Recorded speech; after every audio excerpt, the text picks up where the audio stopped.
Hello everyone, welcome to this part of the video where we are going to explore angle bisector. Angle bisector, very important, is a line, which is this line here, that divides an angle into two equal parts. These two are equal, okay?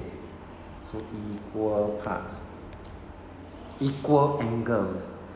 So the example here will be AZ is actually the angle bisector of the angle BAC. So any point on this angle bisector line is actually equal distance from the sides of the angle, meaning AB and AC. So in this case here, the sides of the angle, in this case will be AB and AC.